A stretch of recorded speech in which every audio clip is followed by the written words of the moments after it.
boo xam ne du ma wax lu mu ci teg ci qualificatif mais nun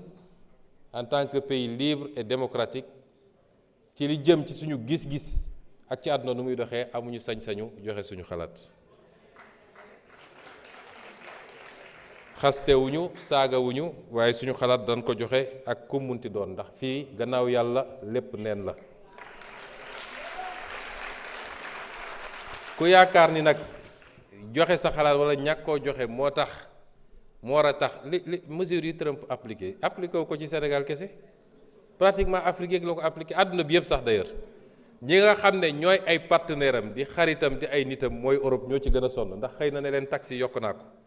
lu ngeen doon fay benn fay naa la ko fukk te ñoom ñoo bokk seen i alliance militaire bokk seen OTAN nekk les premiers partenaires commerciaux du monde kon kooku wax loo xalaat ak ñàkk wax loo xalaat taxul terewul mu def li mu war a def ngeen xamee ko noonu waaye Afrique c'est pas parce qu'on est pauvre que notre voix doit être tue. Nous avons notre mot à dire, nous sommes des citoyens du monde su nit xëyee déclencher ay guerres yoo xam ne tey mu ngi ñuy souffrir loo am nañu sañ-sañ wax ci suñu xalaat buñ ko mënul wax Nations Unies nañ ko wax fii ñu toog waaye am nañu sañ-sañ wax suñu xalaat FMI n'est pas la solution it ci déggin la kon yéen jàpp ngeen ne suñu solution FMI la mais loolooy suñu problème suñu solution mi ngi ci ñun d'abord est-ce que FMI mooy solution Chine wala Corée du Sud wala Japon wala États-Unis déedéet pourquoi ñun ñu jàpp ni FMI mooy suñu solution chaque fois may leen wax leen ma réew bu FMI développé ci àdduna réew bu FMI développé ci àdduna amut nañu génn ci yooyu nos solutions sont entre nous gis nga cadre boobu ñu tëjoon suñ ci génnul quels que soient les efforts qu'on fera duñu développer li ñeneen ñi def ba développer bu ñu ko defee développer wax naa leen léegi le cadrage bii nga xam ne fi mu ne nii leer na ci ñun ñetti at yi di ñëw liggéey ci cadrage boobu moo fi des te bëgg cee ànd ak sénégalais yépp mooy lan wax naa ko léegi les taxes les subventions la dépense publique ak ni ñu essayer d'orienter tout ça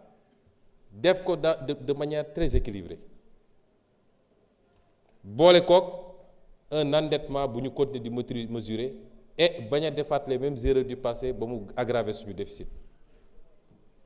loolu mooy wax ji bor bi man dama bokk ci ñoo xam ne ministre de l'économie d'accord ci ak man defe naa ministre des finances aussi mais dama jàpp ni bu demoon ba sës parce que suñu waxtaan ak suñu partenaire lan la ñuy wax accepter leen ñu restructurer parce que suñu restructuré wul seen askan mooy supporter le poids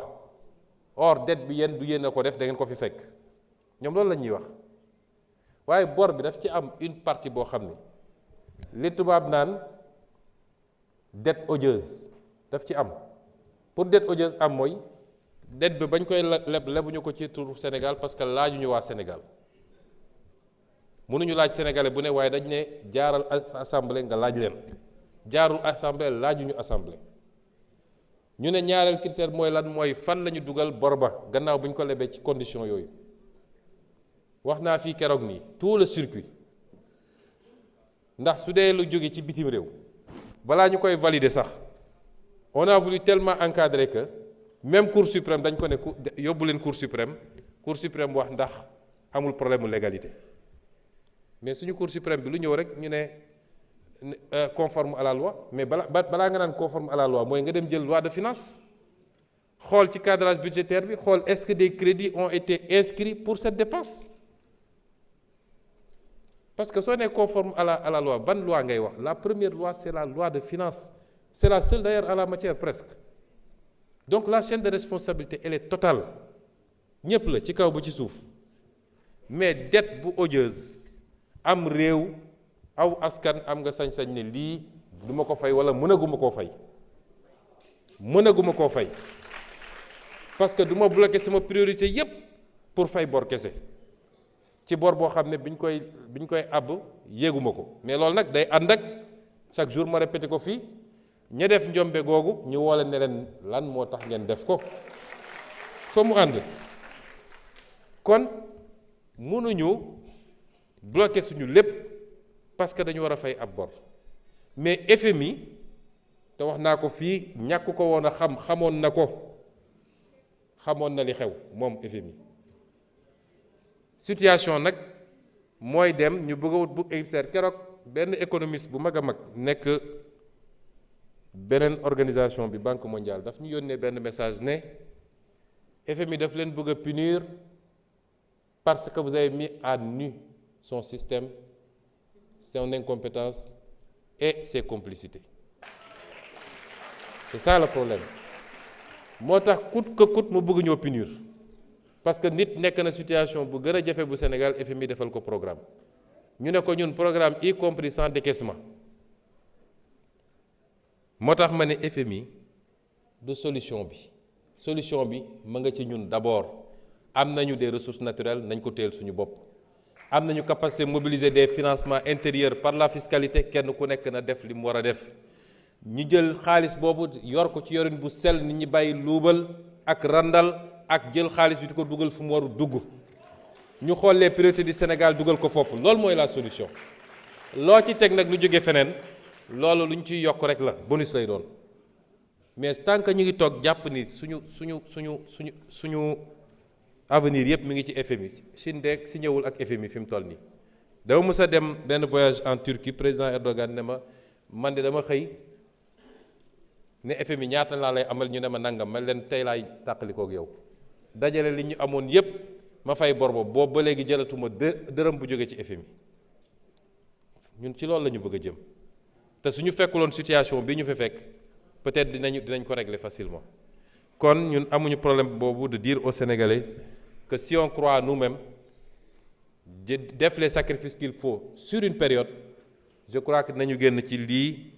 ci anam boo xam ne ce sera le vrai départ depuis 1960 à part la parenthèse 1960-1962.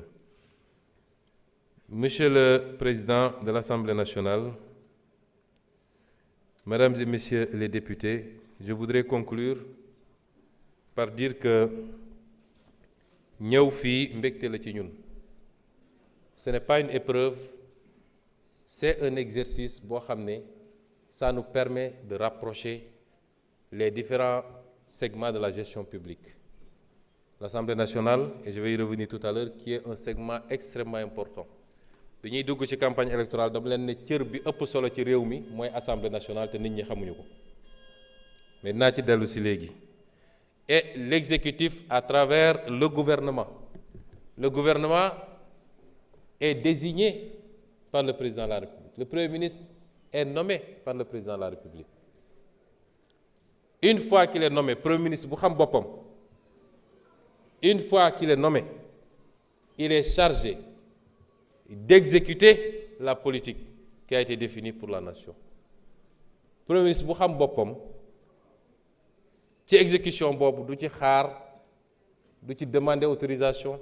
day def liggéeyam ni mu ko war a defee et conformément aux intérêts du pays. dafa am lu ñu tàmmoon fii ci réew mi mooy premier ministre moom ab languette la rek buy làng suñ ko nee weex mu ne tal suñ ko nee ñuul mu ne kukk. C'est pas ça le premier ministre, c'est pas ça un bon premier ministre et ce sera pas ça Ousmane Sonko. te su ma nekkoon président de la République it soxlawuma premier ministre boo xam ne il est là pour dire oui monsieur, parfaitement monsieur. dama soxla premier ministre bu may wax dëgg, bu may jàppale pour ma performer. damay soxla assemblée nationale boo xam ne donte majorité la fa am du assemblée nationale boo xam ne daf may seetaan ci li ma bëgg. lu tardeel Sénégal looloo ko tardeel. kon ñi nga xam ne dañu am problème Pastef tey moo nekk ci pouvoir bi. Pastef suñuy différent wax naa léegi benn ci différent boo xam ne am naa ko président de la République ci li jëm ci fonds politique yi. Les différends dans Pastef ne se règlent pas par des décrets. D'accord maag yow rek am naa sama décret loolu c'est pas Pastef. C'est pas Pastef. yaruñu militant Pastef ci loolu les militants se règlent les difficultés les divergences se règlent ci ñu delloosi ko ci ëtt parti bi xool lan la ñu waxante woon suñu biir lan la ñu waxante woon ak sénégalais yi ñu ne lii mooy dëgg bi nag ku mu dal ci yow xamal ni dëgg la premier ministre nga président nga député nga c'est pas important loolu mooy Pastef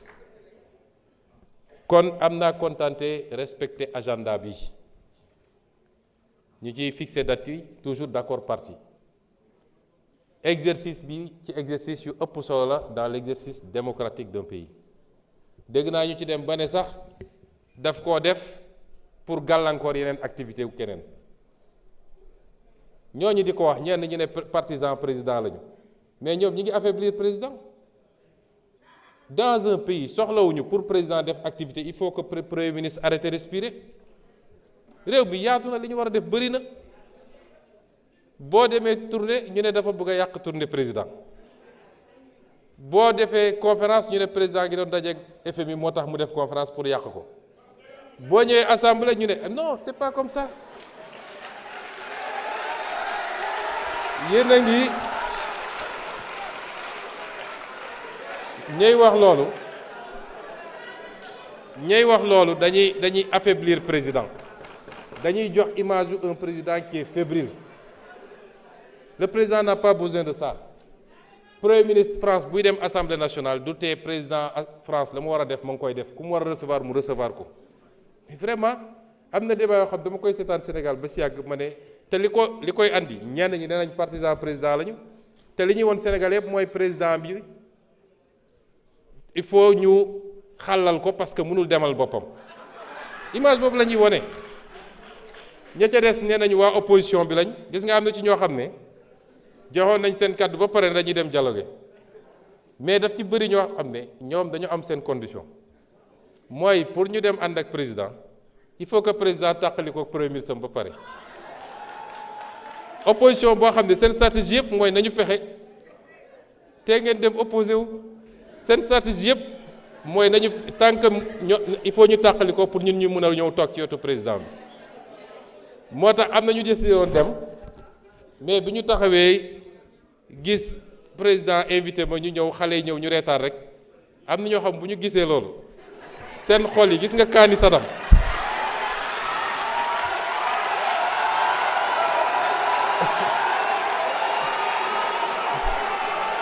ci la ñooña non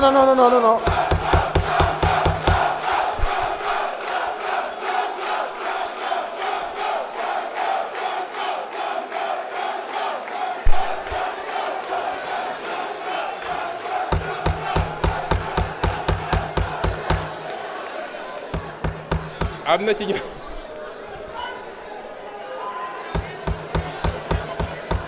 s'il vous plaît may la ñu terminer en beauté aussi.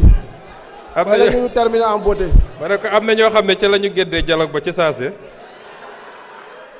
waaye may féliciter donc la représentation parlementaire. Cette législature est en train de donner à l'Assemblée nationale ses lettres de noblesse.